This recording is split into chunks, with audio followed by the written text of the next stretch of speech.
Are you having a hard time figuring out what to get Dad for Father's Day? You should check out Row 1 Brand's Vintage Pictorum Gallery. They have America's best sports art. With over 7,200 historic sports prints, you're assured to find something unique for Dad this Father's Day. Instead of a boring old tie, get him a historic baseball photo taken by Henry High Sandom at the historic Polo Grounds Stadium in New York City during the 1894 Temple Cup. Or, if he's an NFL buff, check out the 1963 vintage NFL poster. These are so good looking that you'll be amazed how they turn out. Shop now at sportshistorynetwork.com/row1 and save 15% off your order. In 1890, Congress passed something called the Second Morrill Act that provided for annual appropriations to each state to support its land-grant college. Part of the reason this act in 1890 was so important was because it also forbade racial discrimination in admissions policies for colleges receiving these funds. One of these types of colleges is Alcorn University, tucked away in southwestern Mississippi. You may have never heard of this tiny little school, but I promise you that you've heard of their biggest football star. And this week's guest was the man that scouted him and had to be convinced he could make the jump to the professional ranks. Oh yeah, that guy's name was Steve McNair. Welcome to the Football History Dude podcast, where each episode is a journey back in time to learn about the rich history of the NFL.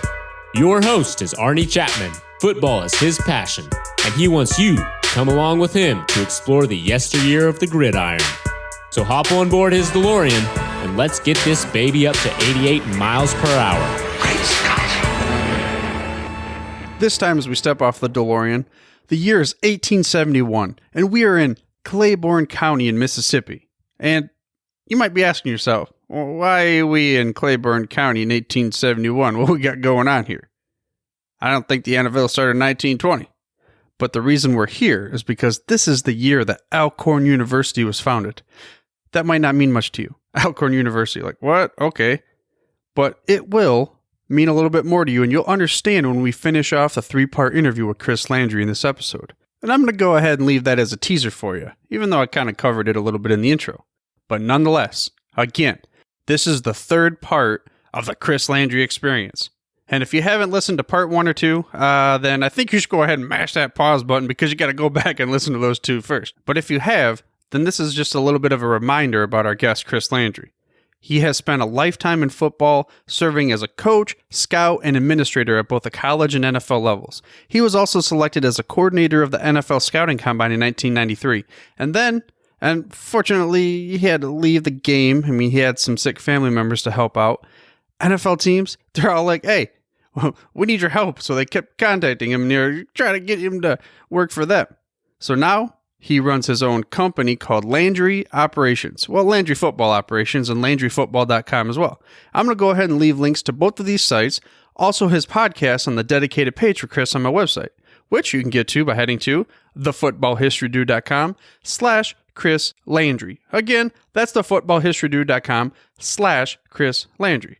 Also, while you're at it, I ask that you please subscribe for free to this show by mashing that little subscribe button in your podcast player of choice. That way you get the hottest, freshest off the press episodes, well, each and every week. And now that you know you have to make sure you go to the website for more info, let's get right back into the interview and finish off the Chris Landry experience. Earlier you mentioned how when you're scouting a player, you're basically grading them against the standard. How hard is it to grade against the standard when it's a small school versus a big school? It's tougher. What you want to see is a guy at a smaller school dominate.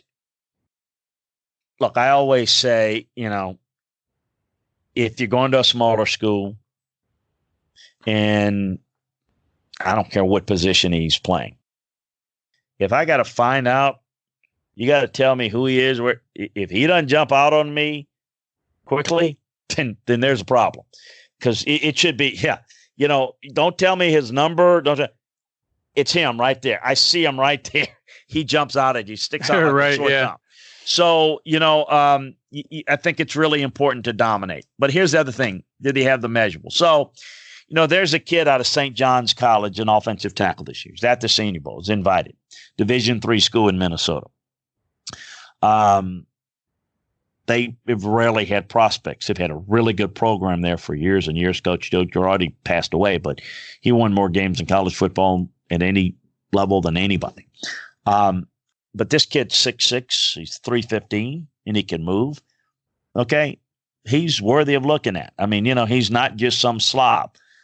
He's just kind of a late bloomer. His body developed a lot later. Nobody recruited him because he wasn't worth recruiting, and all of a sudden he's grown, he's developed. He dominates and plays well. Is he, a great technician at this point? No, but you see the natural skills.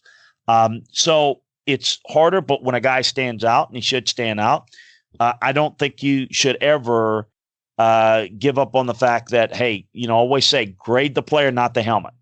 Because if you just think he's, a guy, small school's not going to make it, I think you can make a mistake. Do your work on him. Now, I will say this. I think when it comes to the East-West and the Senior Bowl, I think that the week of practice for those guys at smaller schools are more important than any others because they're going up against players that are some of the best in the country. So if you're playing at Alabama, you're already playing against some of the best week in and week out. If you go to St. John's College in Minnesota, you're not doing that week in and week out, but you're doing it. And if you can block some guys at the Senior Bowl, that'll show up. I'm not saying every time, I'm not saying you're not going to whiff, but if you're overwhelmed and can't compete, you're going to have a hard time. Whereas if you have a bad week at the Senior Bowl and you play at Alabama, you've got enough tape against good competition to say, wasn't a real good week, but look what he's done through the entire career. Whereas if you're at a smaller school, if you don't stand out, the Senior Bowl, the East-West, you're going to have a harder time because, you might have dominated at St. John's in Division III level, but what does it mean here? So it's important, and you are grading to a standard, but the way you do it is you don't grade the production. You grade what generates the production. So if you've got overwhelming size, speed advantage, you may dominate at the Division III level. But do you have the other things?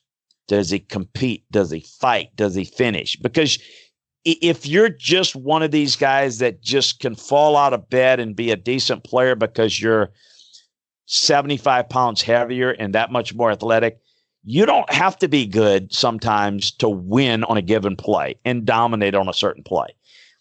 But when you now go up against the next level and when you make that jump from a real small college level to the NFL, that's like 3 jumps. But when you do that, you can't get by on physical ability or size anymore because everybody else is just as big, stronger, faster, if not better. So then that's where you got to do your work. If a guy has those abilities and traits and he's got all those intangibles I just went over, a personal character, football character, he has all those things, got a nasty finish and loves foot, then why not? Why can't they translate? They can. And I think you've got to, again, you're grading to a standard because you're grading to a certain characteristic, certain size, speed, framework, intangibles, tangibles, all those things are grading to that standard. And you think you need to look at it and look a little bit more closely and step back if you're at a small school versus a big school. But it absolutely could be done, and it's done all the time. Not in numbers, but it can be done. So just a specific example then of, I believe they both went to Central Michigan, Antonio Brown versus, say, Corey Davis. Mm-hmm. How did one's obviously had a great career, one we're still kind of wondering what's going on. Are there too many working parts to really be able to judge if Corey Davis is a bust at this point? Well, I think obviously when you look at whether a guy's been healthy enough and certainly been utilized, I think Corey's a good player. Antonio Brown is a different situation because, obviously some off the field and some maturity issues, maybe some, I don't know. I'm not an expert on this, but emotional health, mental health. That's beyond me on that part of it. But there are obviously some details that have limited him because he looked as good as any receiver in the league when he's had his head straight and he's played well. There's nothing, and I don't consider the MAC small school. I think where the big jumps are is when you're talking about Division II and Division III kids that really come out of nowhere. That, you've got a tight end out of Dayton that's a really good player. That, that's a little. The MAC schools, they'll end up playing 2 or 3 Big Ten teams a year, and they'll play in a bowl game. And the MAC's actually good football in its own right. So I don't think there's much of that. I don't look at any of the FBS or the FCS levels. I think are anything in the bowl subdivision is pretty good, and even in what I would call the upper level FCS. Like if you're at North Dakota State, program like Eastern Washington, programs like that certainly are the equal of the Kansases of the world and the Rutgers of the world. Those I don't consider that small. It's really more what I call different level, where sometimes it's even non-scholarship, and you get that type of guy, because that's where the level of competition can get really bad. But if you think about it, look at all the schools at the FCS level, not to mention the Mountain West or the MAC. Look at how many good schools and good quality of competition they play against. You can really get a good feel for what those guys are. So what about guys, going back to your website again? You mentioned Bo Jackson, how he had a hand time to 4.12, but you had 4.19. I mean, how fast really was this guy? Oh, really fast. And again, when you think about times, 4.1, 4.9, that's less than a blink of an eye. There's people say electronic times. We use electronic times, but remember that the electronic still has to be started handheld at the start. So you always feel good about whether you got the guy in time. And look, whether a guy ran 4.1 or 4.3 doesn't matter. Doesn't matter at all. What matters is he fast enough to play that position? If you've got a receiver, and people say, well, why do you time a guy? I mean, he plays fast on the field. Let me explain something. If you've got a receiver that runs 4.75 in the 40, he might play in college up against a corner that runs 4.8. That receiver that runs 4.75 going up against that 4.8 defensive back will look like he can fly. Man, he's fast. He is. That's why we time him.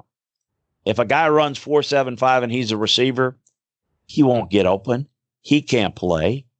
It's going to be like Peter Warrick, who came out of Florida State years ago. It's a great college player. An All-American for Bobby Bowden, Florida State, in their heyday. Very high in the first round by the Bengals. Couldn't separate, couldn't get open. Not enough speed. Doesn't matter how productive he was in college. It didn't translate because he couldn't get open. But it didn't, it doesn't, if you can't run fast enough, you can't. If you can run fast enough, it doesn't matter if you run 4.4 or 4.5. Both are fast enough. Okay. It's just, do you reach a certain metric or not? So, a guy can be 4.2. Obviously, somebody that's 4.2 is rare, ridiculously fast. A Chris Johnson type guy. I mean, just crazy fast. Judy this year is probably going to run high 4.3s, maybe even get in 4.29, 4.31, 4.34 this year. He's fast enough. Okay, it doesn't really matter if he runs 4.42. It'll tick him off because the guys are competitive. But as long as they're fast enough to meet the standard of what you're looking for at that position, it's fine. It's when you don't. You just are not. You can find receivers that run 4.2, 4.3, 4.4, and 4.5, and it won't matter to much of a degree. They all are fast enough to play if they have the other attributes. If you got a guy that runs 4.72, 4.75 at receiver, you don't have any one of those. Don't have one of those guys that play in the league at that position, and they won't make it regardless how good their numbers are in college or what they can do, because they won't be able to get open and separate. So the timing and the measurables and the 3-cone, the short shuttle, all those things are important, but only to determine a metric. It does not determine how good a football player is. It determines his athletic traits. His athletic traits are an important part of being a football player, but it's not everything. The tape tells you how productive they are, but the tape doesn't tell you how fast they are, because how fast or how quick or how strong they are on tape is going to be relative to who they're doing it against. But we're not grading them and giving them an award based upon what they did in college. You're grading them on how they're going to project to the next level and how they're going to line up against an NFL player. And that's why we use standards of height, weight, speed, quickness, agilities, all the hand size, all arm length, all those things translate over time to say not definitely whether this guy can make it or not make it, but as a general rule, again, percentages, this is what works and this is what doesn't. And if the guy falls out of that range, you better be darn sure he has the other qualities to make up for it. Because if you try to make a living on making exceptions, you're going to have a team full of exceptions. And you know what that looks like? A team that's too slow, team that's too small, team that's not quick enough, team that's not smart enough. You're just not very good. So it is about combining all of that. The workouts and the measurables are important. They tell you some things, and you need to pay attention to it. But it's like a puzzle. It's one piece of the puzzle. It's not the most important piece. It's certainly not the only piece. But if you don't have it, the puzzle is missing a piece. And so you've got to put all of it together. And that's why the workouts are really important, but they need to be interpreted correctly. And if they're not, you're going to have trouble. And speaking of one guy that workouts impressive off the charts and everything, and you've mentioned, of course, how it has to fit the scheme or it has to fit the mentality of the team. A guy, I'm a Detroit Lions fan, so this is going to be a fanboy out moment for me, but sure. So Megatron, would there have been any argument against, regardless of scheme, could you have even tried to argue that there should be a different receiver drafted higher than him that year? No. He was one of those guys that regardless who the team is, who you got, he fits every scheme. He's everything. He's as good a receiver as I've seen, and certainly with the size and speed difference maker was he may have, and I'm thinking he was the highest graded receiver I've ever given up to that point when he came out. He's just phenomenal.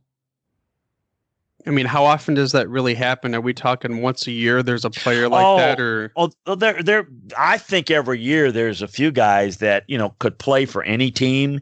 Now, again, I mean, if you happen to be loaded at one position, maybe some guy means a little bit more to one team than the other. But, Chase Young can play for anybody. The corner from Ohio State, Oduka can play. Isaiah Simmons can play. Derek Brown, Javon Kinlaw. I mean, there's a couple receivers, Judy and C.D. Lamb. And there are a number of players in every draft that can play for anybody. But again, there may not be on some of them outside of maybe, I would say it depends on the year, but I would say there's 6 or 8 players every year as a rule that kind of fit that category that everybody would like. They're scheme diverse. They can fit anything you want. And a lot of people will like them, but in some cases, a lot of players fit the category of really good. Everyone would like to have them, but they might prioritize, players A, B, C in that order, whereas the next team might prioritize it CBA.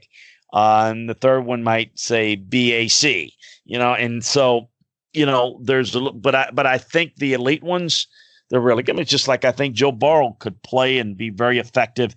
But obviously, if you have your quarterback, it doesn't factor in. That's a little bit different because quarterbacks they're tougher to find. And then you normally, once you have one, you can only afford to pay one unless you bring in a young guy behind a veteran. But there usually are a half a dozen players, I'll say, each and every draft that kind of fit the category of they can play any place, anywhere, any play for any team. And that's give or take a couple. Some years you may have a little more, some a little less.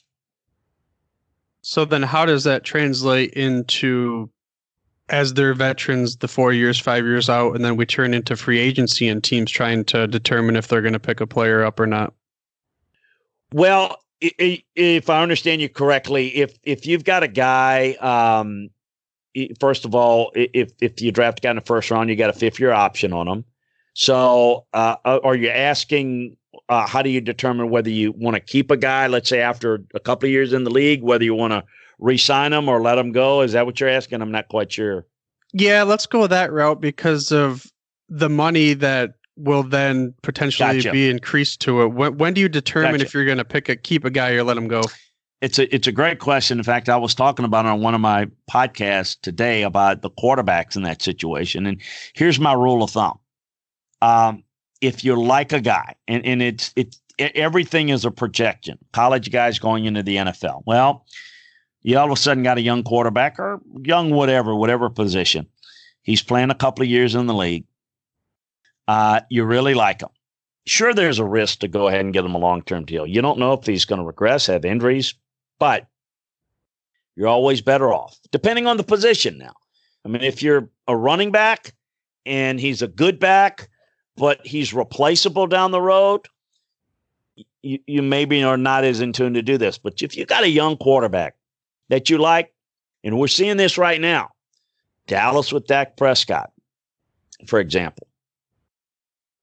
And again, it takes two sides to make a deal, but they probably 2 years ago should have re-signed him. Why? Because the cost of doing business at certain positions like quarterback is you're going to pay a guy not for how good he is, but for what other options do you have? What's your alternative? So you're better off signing him earlier. If you think they've got any chance of being really good, sign them. Sign them 2 years before their contract's up. You have them under contract. If they don't pan out, so what? You move on. You have time to replace them, and you're not completely gutted by, A, you're going to have to lose them, or you're going to pay so much out of whack that it's going to be very cost prohibitive, cap prohibitive to build a team around them. So I think you jump on it as early. And just like you evaluating the jump from college to the NFL, when you see that a guy has it and he's special, get the deal done. I mean, and I know you can't just do the deal. They got to be willing to do the deal. If I'm Kansas City, I'm working my rear end off to get Patrick Mahomes' deal done, because the longer you wait, the more the contract's going to go up. Of course, there's a possibility, God forbid, something tragic could happen to where the player's not there anymore or he can't do it anymore. But keep in mind that the capital outlay for losing a guy if something bad happens is far, far, far less than the cost is going to be much more when you wait, when he becomes a free agent and now you got an issue. So like in the case of Dallas, they're going to have to pay Dak probably as much as any quarterback in the league in that range. And even though he's not the best quarterback in the league, he may not be in the top 5. He's going to get paid like it. And the reason is, what other option do the Cowboys have? Who else will they get to play quarterback right now? So what they're paying is not for how good he is, but for what the other options are or lack thereof. So that's where I think you really need to jump on a player early. Now, again, other positions are not the same. They're more fungible. So you may not jump on a running back that's the most volatile position in the league. But I would certainly lock up a premier defensive tackle, a defensive end that's a great pass rusher, a great left tackle. I'd absolutely lock those guys up. Maybe a receiver and a running back. a safety. I mean, maybe I hold a linebacker. I hold off on it, because, maybe at that point, if I like them and I can get them on a good cap-friendly deal, I do the deal. But if it's a little bit too rich for my blood, you know what? I'll just, I like him, but I don't love him. I'll date him for 4 years, and then I'll find another one to draft and develop. That's the strategy that you have to play, and it really comes into a few things. What's the most difficult positions to find and replace in general? And then what's the priority for us as a team? And so I think if you focus on that, that'll take you to when you want to get deals done. And then you got to get them done. I mean, it's tough, but if a player just doesn't want to do a deal and he bets on himself, well, then, you can't you can't bring a gun to the negotiating table. You can't make them sign. You can only offer them a good deal. But if you do a good job, you can dangle that and, oh, yeah, you can wait 2 more years and you might get more money. But if you get injured, you're going to, if you're trying to do a deal with Patrick Mahomes right now, if he went to free agency and he played it all the way out, he would absolutely break the bank.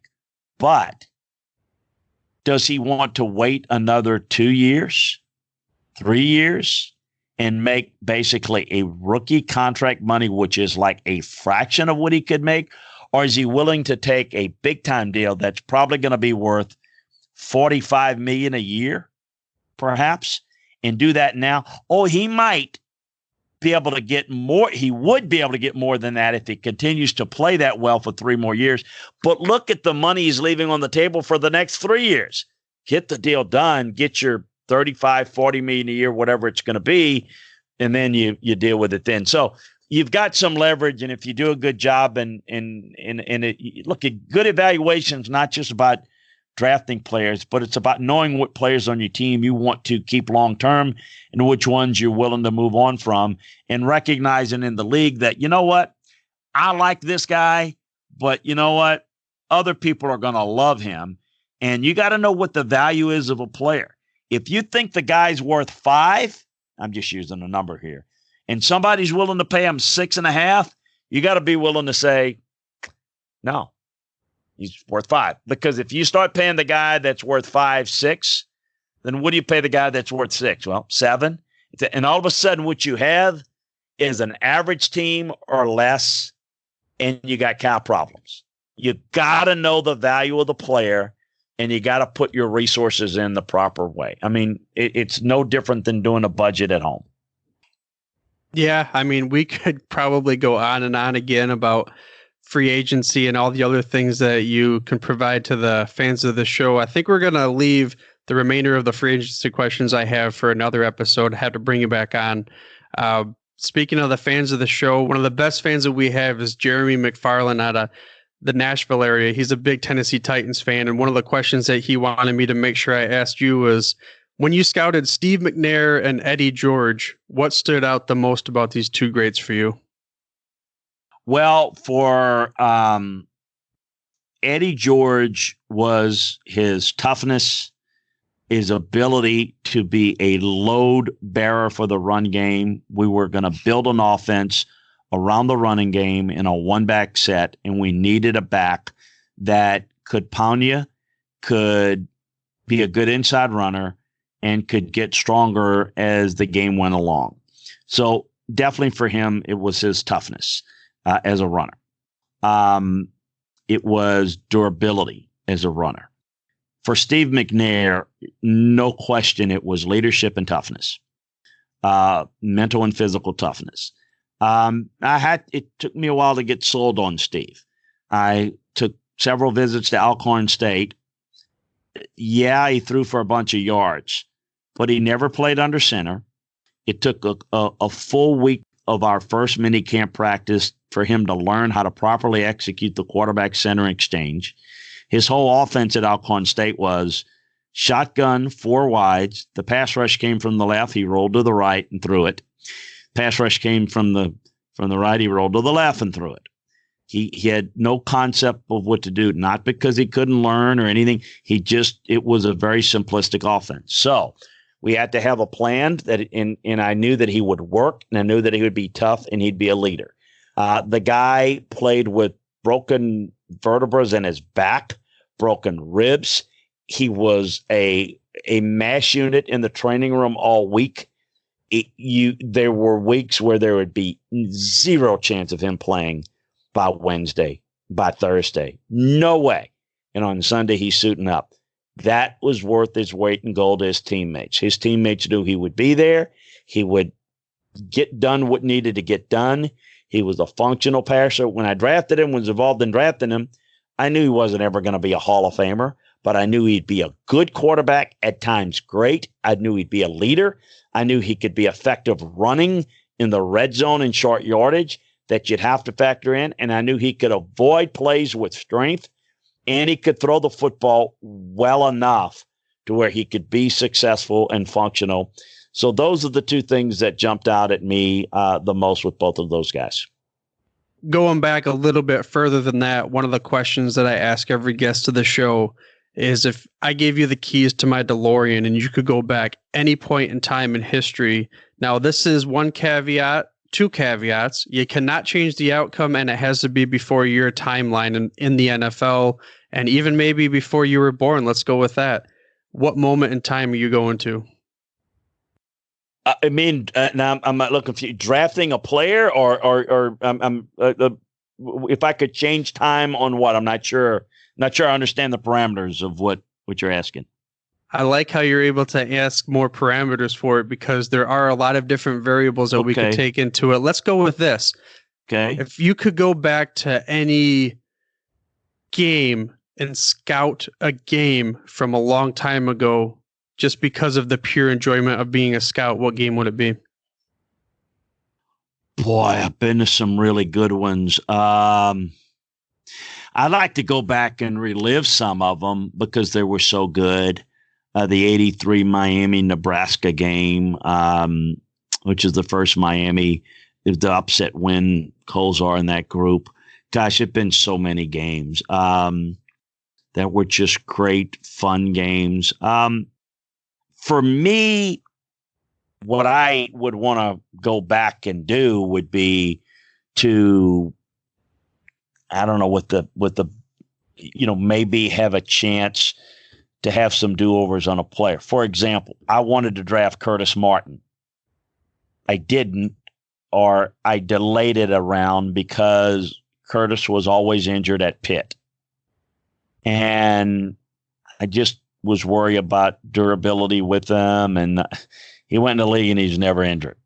But he was always injured at Pitt. And because of that, I waited around too long and he was gone. So that was something that bothered me and kind of haunts me to the day. Then there are other, situations that, I thought, whether it's trades or, I desperately wanted to draft Ray Lewis, couldn't get up to move him. To get up to get in a position to draft him. Things like that. I go back draft time and say, if only I could have done this, if only we could have been able to maneuver this or that. But it's always with the benefit of hindsight, right? You never know, and you take chances. I'll give you an example of how things play out. You mentioned the question that we got from one of our listeners with Eddie George. The story on that was no one really had a good feel for what we were thinking. In fact, most people that thought we were going to take a running back, anybody, we never told anybody anything, but we kind of let it out that we liked Tim Biakabatuka of Michigan and, Lawrence Phillips. But the reality is the only guy we really liked was Eddie George. But by kind of having a little bit of a smokescreen, we were picking ninth.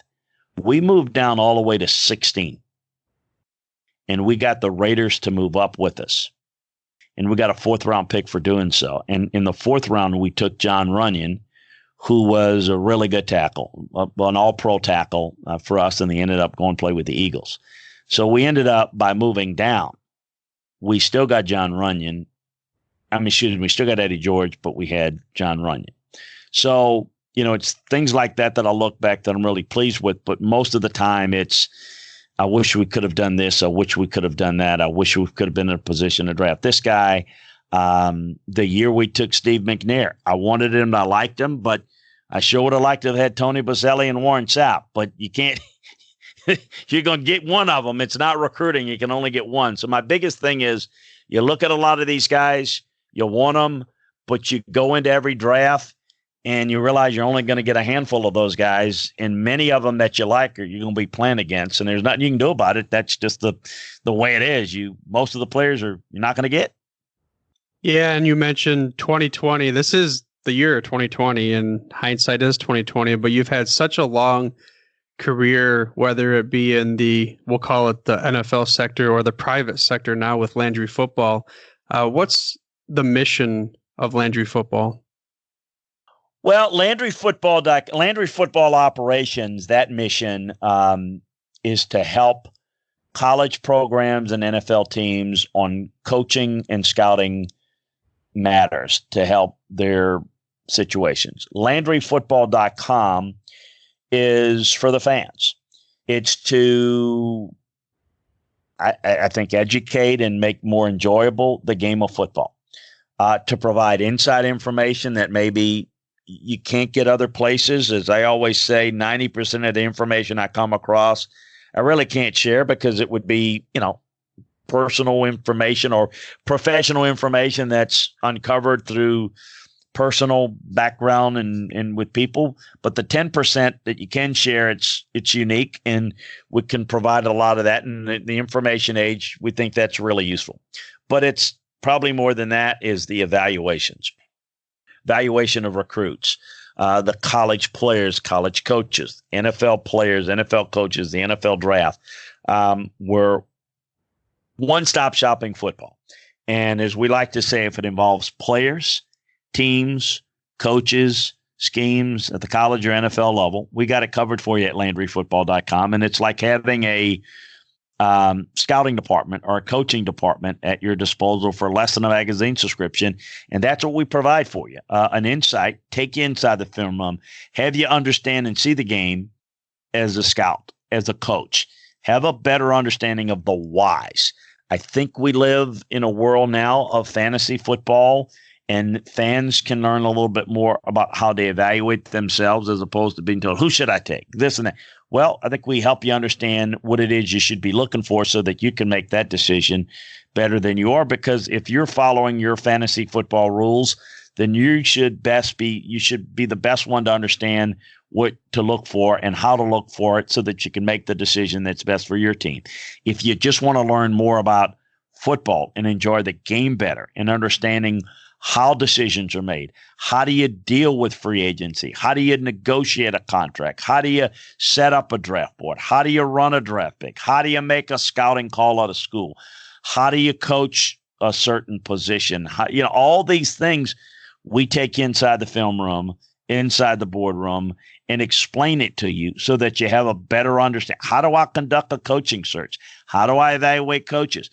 All of those things, I think, can provide a bit of an insight that is above and beyond, do you like the Cowboys or your Giants this week, and do you lay the points? I mean, that is, to me, is not what's important. The important is to help you understand the process that can maybe give you a better feel for how to understand some of the minutia that it is that the everyday fan likes.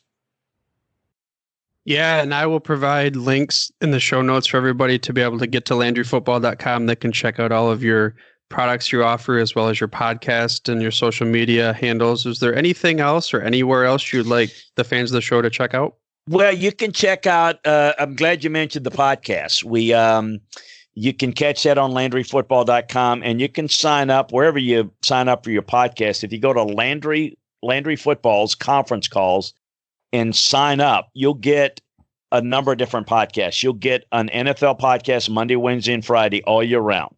And then you'll get a college podcast Monday through Friday, in which we cover college football on a national stage at the beginning and then cover a particular conference in depth in the second segment of the show. So like we have SEC Mondays, ACC Tuesdays, Big Ten Wednesdays, Big 12 Thursdays, and Pac-12 Fridays. We also cover the group of 5 schools, smaller college schools within the regions. And we also cover, at the top, anything that's going on nationally. So if it's a Pac-12 day, but something's going on in the Big 12 or the Big 10 or the ACC or SEC, we got that covered. Then we go into what happened over the past week, recruiting, coaching moves, draft prospects, anything, we do that. And then Monday, Wednesday, and Friday, there's so much information, particularly this time of year, on free agent news and nuggets and discussions and tidbits that we're picking up. So you can catch all of those podcasts. You can get them on LandryFootball.com, but you can sign up for it by going to Landry Football's conference calls, and that's for free. You can get that. You don't have to be a member of LandryFootball.com for that. But the LandryFootball.com package is, we've got a scouting season sale right now that's 50% off. So it's less than $5 a month, and it gets you for an entire year. It gets you everything during the free agency period, the draft period, all the way through next football season. So it covers a lot for a long period, and it gives you a lot more depth than obviously we can get to on the podcast. So it's even more and more deeper information that'll help you understand and appreciate and enjoy the game better. For sure. And like I said, I'll include links to everything on the show notes. And before we cut out of here, is there any last words of wisdom or advice you have for the fans of the show? Well, I would say this, for fans in this day and age, which I love them and I think the interest is great, don't necessarily go with the wave of the talking heads to where you hear, boy, this play called in this game sucked or this, that. Get a better appreciation of why things are being done and understand that, you can affix blame on a coach or a front office. That may be accurate, but why they made the mistake is the key. Knowing that, if somebody gets fired after a few years because their record's not good, well, it's pretty obvious they haven't done a good job. Anyone knows that. Do you know why they didn't do a good job? Where did things go wrong? And how do you correct it? That's the real key to being successful, is identifying why people are successful, why people are not successful. And I think if you kind of embrace, maybe you don't have time and get it with family and everything out there to get into all the minutiae, but if you learn a little bit more about why decisions are made, then you can get a better feeling for why certain people do it well and certain people don't do it well. So I think that's my challenge, is be a better fan, learn more, and don't just, hey, I've talked to 50 people and they all think this. Well, that's because, they heard 1 or 2 people say it. It gets repeated. And before you know it, if 100 people say it, it must be true. Well, it's really not. It's just there's very few original thoughts. Make sure that you're out there looking at the game, and maybe if you don't have time to study, at least look at certain things that are going to help you become a more knowledgeable fan and get better understanding of why things are done and then why they work and why they don't work. I know, like, you're a Lions fan. There's a long history. We don't have enough time to get into it of mistakes that they've made. But, it's not just, well, they stink, there's this, that. Yeah, there are reasons why. And part of it is just the changeover and the lack of continuity. But, why haven't they had? That's the first step to correcting it, is identifying it. And oftentimes people don't do it. As I like to use different analogies, if your car is having trouble starting or it's stalling, there's a problem. But do you know what the problem is? If you're like me, you open up the hood, it could be any one of 100 things, and I don't know one thing from the other. Well, a mechanic is going to be able to eliminate certain things and get to the problem. If it's me, I may change something that's perfectly working and forget the thing that's causing the problem because I don't know. That's how I would equate to football, to coaching, to personnel. Very often, owners, front office people don't understand what the problem is. They make change to appease the media and the fans. because, hey, we're doing something, we're trying, right? Well, you don't get credit for trying. You get credit for winning, or you get the blame for losing, and you've got to know how to identify the problem before you can fix it. Well, Chris, thanks for the strong advice for us and humbling advice as fans. That's all I have to say. Thank you for joining the Football History Dude podcast. We'll have to make sure we get you back on the show. Hey, appreciate having me. It was a lot of fun. Appreciate what you're doing. And I think certainly the history of the game and studying it is really important to understand the game. And you do a great job. So I really applaud you for that, and hope you continue to work at it. And I know you're doing a good service to a lot of fans out there. Well, there you go. The Chris Landry experience.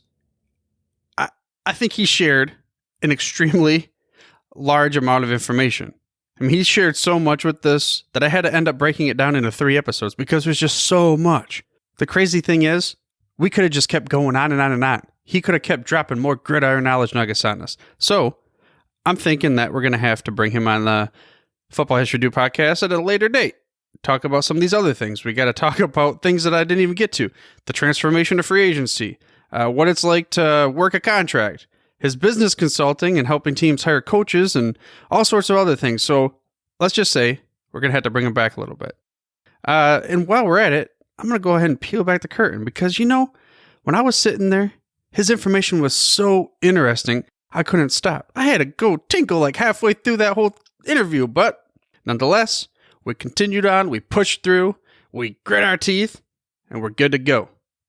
And as I've stated before, if you want to learn more about Chris and what he does and all of his information, you can go to the dedicated page on my website, which is thefootballhistorydude.com/Chris Landry. Again, thefootballhistorydude.com/Chris Landry. And if you are, someone that enjoys the show, you think you got some football geeks out there such as yourself, I give you one mission. Find at least one other football geek that has not heard of the Football History Dude podcast. Give them this episode, give them the first episode of the Chris Landry experience, and say, here, you got to listen to this. And if they like it, they'll keep coming back for more. If not, then I guess they have not been woke to what the NFL has been doing for the past 100 years. And next week, we're going to keep talking about the 100 years of the NFL. But for now, dudes, I'm through if you're through. Thank you for listening to this episode of the Football History Dude. To make sure you're the first to get the next episode, please subscribe on your podcast player of choice and head on over to thefootballhistorydude.com for the show notes and more information on the history of the NFL. And remember, dudes, where we're going, we don't need roads. We here at the Sports History Network proudly partner with 26 podcasts, all revolving around the history of sports. But did you know that many of our hosts were sports history authors way before they started their shows? It's true. We've got Joe Ziemba, host of When Football Was Football, Joe Zagurski, host of Pro Football in the 1970s, Mark Morthier, host of Yesterday's Sports, Tommy Phillips, host of Lombardi Memories, and Scott Adamson, co-host of From the 55-Yard Line. All these authors have many books for you to choose from. To check them out, go to our website at sportshistorynetwork.com/sportshistorybooks. Pick up your copy today. Soundtrack provided by Kevin MacLeod of filmmusic.io.